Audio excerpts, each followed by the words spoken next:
Comment certaines personnes deviennent-elles l'exception pour les évitants, alors que d'autres sont repoussées quoi qu'elles fassent? Devenir l'exception pour une personne évitante ne consiste pas à la convaincre que tu es sûr ou à prouver ta valeur par la patience. Il s'agit de créer un type de connexion très particulier que la plupart des gens détruisent sans le vouloir avant même qu'il ait la chance de grandir. Le plus difficile, c'est de lutter contre tous tes instincts sur l'amour, car ce qui te semble attentionné et dévoué peut leur sembler étouffant. Dans cette vidéo, tu découvriras l'approche en 3 volets, qui fait de toi la personne que l'évitant choisit vraiment, pourquoi être compréhensif et patient peut se retourner complètement contre toi, et comment bâtir la sécurité qui lui permettra enfin d'abaisser ses défenses. Le déclic se produit quand quelqu'un cesse enfin d'essayer de se rapprocher, pas de façon froide ou manipulatrice, mais en redirigeant sincèrement son énergie vers sa propre vie tout en restant chaleureusement disponible. La personne évitante, qui s'était éloignée pendant des mois, commence soudain à prendre l'initiative et à partager des pensées plus profondes que jamais. Ce qui a changé, ce n'est pas l'évitant, c'est l'élimination totale de l'énergie de poursuite. Les personnes à attachement évitant vivent dans une tension constante entre le désir de connexion et la peur d'être submergées. Quand quelqu'un les poursuit, demande de la réassurance ou cherche à établir la sécurité relationnelle, cela se traduit pour elles par de la pression. Cette pression ne ressemble pas à de l'amour, elle ressemble à une perte de soi. Leur autonomie se sent menacée et le mécanisme de défense s'active automatiquement. Elles se retirent, deviennent moins réactives et insistent sur leurs besoins d'espace. Plus tu poursuis en réponse à ce retrait, plus elles se sentent menacées, créant un cycle où tes tentatives d'approche les repoussent encore plus. Comment créer un lien avec quelqu'un qui fuit l'intimité? Les personnes qui deviennent des exceptions durables comprennent que la connexion avec un évitant doit se construire par le lâcher-prise, pas par la poursuite. Il ne s'agit pas de jouer un rôle ou de feindre l'indifférence. Il s'agit de cultiver sincèrement une vie qui te comble indépendamment, tout en restant authentiquement disponible pour la connexion quand elle se présente naturellement. Les évitants sont extrêmement sensibles à l'authenticité. Ils sentent quand quelqu'un crée de la distance de façon stratégique pour les manipuler, et cela se ressent comme une autre forme de pression. La différence entre distance stratégique et indépendance réelle est cruciale. Créer une indépendance authentique commence par une redéfinition fondamentale de ce que signifie réussir une relation. La plupart des gens mesurent la santé d'une relation par la proximité croissante, la fréquence des contacts et la dépendance émotionnelle. Avec un partenaire évitant, ces critères deviennent des pièges qui détruisent la connexion. Le succès relationnel doit plutôt se mesurer à la qualité des interactions, à la volonté de l'évitant d'initier le contact et à son niveau de confort dans la vulnérabilité partagée. Ce changement de critères transforme tout ton comportement. Quand tu cesses de mesurer la connexion par la fréquence et commences à la mesurer par la qualité, tu arrêtes naturellement de créer de la pression. Tu ne surveilles plus anxieusement le nombre de jours depuis son dernier message ou le temps écoulé sans échange émotionnel. Tu ne fais plus le compte de la réciprocité ni n'accumules de ressentiment pour l'effort inégal. Ce changement intérieur se ressent énergétiquement par l'évitant. Il sent que tu n'attends pas qu'il comble un vide dans ta vie et cette absence de besoin lui paraît sécurisante. Le protocole pratique pour devenir l'exception repose sur 3 comportements simultanés qui créent ensemble un environnement relationnel unique et sûr. D'abord, tu entretiens une vie riche et stimulante qui te comble vraiment. Il ne s'agit pas de publier sur les réseaux pour le rendre jaloux ou de parler de ton emploi du temps chargé. Il s'agit de construire des activités, des amitiés, des projets et des expériences qui comptent pour toi. Quand l'évitant est présent dans ta vie, il enrichit quelque chose de déjà bon. Il ne répare pas quelque chose de cassé. Cette distinction est essentielle, car les évitants se retirent instinctivement de ceux qui ont besoin d'eux pour se sentir complets. Construire cette vie épanouissante demande une introspection honnête sur ce qui t'apporte vraiment joie et sens en dehors de la relation amoureuse. Beaucoup réalisent qu'ils ont négligé leurs amitiés, leurs passions, leur développement professionnel et personnel en se concentrant trop sur la relation. Reprendre ces domaines n'est pas qu'une stratégie, c'est retrouver des parties de soi qui étaient en sommeil. Quand tu t'investis sincèrement dans ta vie, tu ne joues pas l'indépendance pour que l'évitant la voie, tu deviens réellement une personne plus entière, intéressante et ancrée. Cette transformation intérieure change ta façon d'être en relation et les évitants le ressentent immédiatement. Le deuxième comportement consiste à répondre avec chaleur et présence, quand l'évitant initie le contact ou partage sa vulnérabilité, sans utiliser ce moment pour demander plus.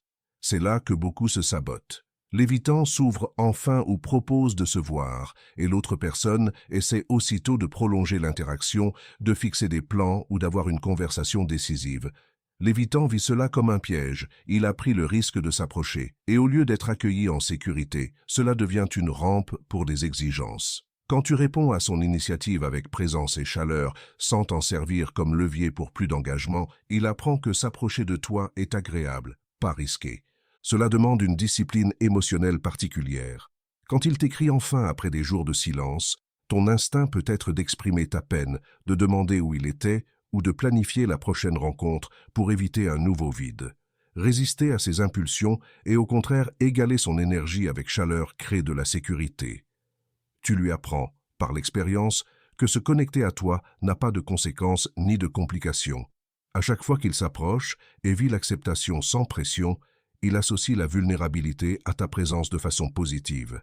Le troisième comportement est le plus contre-intuitif et le plus puissant. Parfois, de façon imprévisible, tu crées ton propre espace, même quand il est disponible. Il ne s'agit pas de retenir ou de jouer à l'insaisissable. C'est avoir des moments où tu es absorbé par ta vie et vraiment indisponible. Peut-être es-tu plongé dans un projet, en voyage avec des amis ou simplement en quête de solitude. Quand tu choisis ton espace au lieu d'être toujours disponible, tu élimines la dynamique où il est le seul à contrôler la distance. Cet équilibre prévient le ressentiment de ton côté et évite qu'il ait l'impression que la relation avance seulement à son rythme. Ce comportement a aussi une autre fonction essentielle. Il empêche l'évitant de tenir ta disponibilité pour acquise. Quand il sait que tu as ta propre vie et que tu n'attends pas son attention, il commence à valoriser davantage le temps passé ensemble. Il te voit comme quelqu'un qui choisit d'être avec lui, pas comme quelqu'un qui en a besoin. Cette distinction change fondamentalement la dynamique de pouvoir et lui fait sentir moins de poids dans la relation. Ces trois comportements créent un schéma relationnel que les évitants vivent rarement. La plupart les poursuivent sans relâche, générant de la pression, ou se retirent blessés et frustrés, créant de l'instabilité. Ceux qui deviennent des exceptions durables maintiennent une chaleur constante, une vie vraiment pleine, répondent bien à la connexion sans exiger plus et choisissent parfois leur propre espace naturellement. Cette combinaison élimine la pression tout en maintenant la connexion, ce qui est précisément l'environnement où les évitants peuvent relâcher leur défense. L'énergie que tu apportes aux interactions compte plus que les mots que tu dis. Les évitants sont hypersensibles aux besoins, à l'anxiété et à l'agenda caché. Quand tu es avec eux, ton état intérieur doit être vraiment content et présent, pas anxieusement en train de surveiller leurs réactions ou d'espérer que cette interaction va enfin faire avancer la relation. Cette présence sans agenda est rare et profondément attirante pour eux, car c'est l'opposé de ce qu'ils rencontrent habituellement. La plupart interagissent, tout en essayant de décoder la sécurité relationnelle, les sentiments ou de pousser vers l'engagement. Cette attention divisée crée une pression subtile qu'ils résistent instinctivement. Quand ton attention est vraiment sur le moment présent et non sur le résultat relationnel, les interactions deviennent plus légères et agréables. Les conversations coulent naturellement, au lieu de ressembler à des entretiens ou des négociations. L'évitant vit ta présence comme facile et plaisante, pas comme un test à réussir. Cette facilité lui permet d'abaisser ses défenses progressivement. Il n'attend pas le moment où tu vas demander où va la relation ou exprimer ta peine face à son besoin d'espace. Il apprend par expérience répétée qu'être avec toi est agréable et sans coup caché. Le concept d'être choisi plutôt que de poursuivre devient ici opérationnel. Les évitants doivent sentir qu'ils viennent vers toi parce qu'ils le veulent, pas parce qu'ils sont tirés. Quand tu crées une vie vraiment épanouissante et restes disponible sans pression, tu deviens quelqu'un vers qui ils se tournent naturellement, pas quelqu'un dont ils s'éloignent. Ce mouvement doit être entièrement leur choix, motivé par leur désir authentique de connexion, pas par la culpabilité, l'obligation ou tes besoins émotionnels. Dès qu'ils sentent qu'ils restent dans la relation pour gérer tes émotions et non parce qu'ils veulent être là, leur système s'active et ils commencent à se retirer. Beaucoup interprètent le comportement évitant comme un manque d'intérêt ou d'affection. Mais cela ne reflète pas la réalité. Les évitants tiennent souvent profondément à l'autre, mais l'expriment différemment et ont besoin d'une structure de connexion différente. Quand ils se retirent, ce n'est généralement pas parce qu'ils cessent d'aimer ou perdent de l'intérêt. Ils se régulent, submergés par une intimité prolongée. Comprendre cette nuance évite de prendre leur retrait personnellement et d'y répondre par la douleur ou des exigences qui accentuent leur besoin d'espace. La façon dont les évitants montrent leur affection peut être très différente de ce que tu attends. Ils peuvent se souvenir de petits détails mentionnés des semaines plus tôt, faire des gestes attentionnés sans fanfare ou être présents de façon pratique même s'ils sont émotionnellement distants. Apprendre à reconnaître et à apprécier ces expressions de soin, au lieu de les rejeter parce qu'elles ne correspondent pas à ton langage amoureux préféré, t'aide à voir la relation plus justement. Cela ne veut pas dire se contenter d'une affection insuffisante, mais évaluer honnêtement ce qui existe avant de décider si cela répond à tes besoins. L'application pratique consiste à remarquer quand tu es sur le point de poursuivre et à rediriger consciemment cette énergie. L'envie de leur écrire encore, de demander s'ils vont bien, d'aborder la relation ou de chercher de la réassurance sont toutes des formes d'énergie de poursuite qui se retourneront contre toi. Quand tu remarques ces envies, le protocole est de rediriger cette énergie vers toi-même. Appelle un ami, va à la salle, travaille sur un projet ou accepte simplement l'inconfort de ne pas savoir où tu en es. Cette redirection accomplit deux choses à la fois. Elle t'empêche de créer une pression qui les éloigne et elle construit réellement ton épanouissement indépendant, ce qui te rend plus attirant. Apprendre à tolérer l'incertitude sans chercher à la résoudre immédiatement est l'une des compétences les plus difficiles à développer. Ton anxiété te dira que si tu n'abordes pas la distance maintenant, quelque chose de terrible va arriver. La relation va finir, ils vont perdre de l'intérêt ou tu vas rater ta chance. En réalité, donner de l'espace quand tu es anxieux renforce souvent la connexion parce que cela montre que tu n'es pas contrôlé par tes peurs. Chaque fois que tu rediriges avec succès ton énergie de poursuite, tu te prouves que tu peux gérer l'incertitude et tu montres à l'évitant que tu es émotionnellement stable. Avec le temps, cette approche crée un changement fondamental dans la dynamique relationnelle. L'évitant commence à te voir comme un refuge sûr, pas comme une menace pour son autonomie. Il t'associe à la facilité et au plaisir, pas à la pression et à l'obligation. Cette association se construit à travers des centaines de petites interactions où il s'est approché et a été accueilli avec chaleur, où il a eu besoin d'espace et tu es resté stable, et où être avec toi a enrichi sa vie au lieu de la compliquer. Le délai pour ce changement varie beaucoup selon l'histoire de la personne et le contexte relationnel, mais le protocole comportemental reste constant. Tu ne peux pas accélérer leur processus en étant plus compréhensif, plus patient ou plus disponible. En fait, essayer d'accélérer les choses en montrant ses qualités ralentit tout parce que cela introduit de la pression. La seule chose qui fonctionne est de construire sincèrement ta propre vie épanouissante tout en restant disponible pour la connexion sans agenda. Une erreur critique est de confondre ce protocole avec l'acceptation de mauvais traitements. Maintenir ta vie et ne pas poursuivre ne signifie pas tolérer le manque de respect, l'inconstance qui te laisse dans un limbo douloureux ou des comportements qui violent tes limites. La différence est dans ta posture intérieure. Tu n'attends pas anxieusement qu'ils décident si tu es digne. Tu vis pleinement et leur permets d'être présents s'ils choisissent de le faire d'une manière qui te convient. Si leur style relationnel naturel ne répond pas à tes besoins fondamentaux, tu es libre de choisir autrement. Ce n'est pas un ultimatum ni une pression. C'est simplement honorer tes propres exigences pour la satisfaction relationnelle. L'équilibre entre maintenir des standards et créer de l'espace est délicat, mais essentiel. Tu as besoin de limites claires sur ce que tu acceptes, tout en évitant de surveiller chaque moment de distance ou de retrait. Quand un évitant annule des plans, met du temps à répondre ou a besoin de solitude, ce ne sont pas forcément des signaux d'alarme qui exigent une confrontation. Souvent, ce sont juste des façons pour cette personne de se réguler.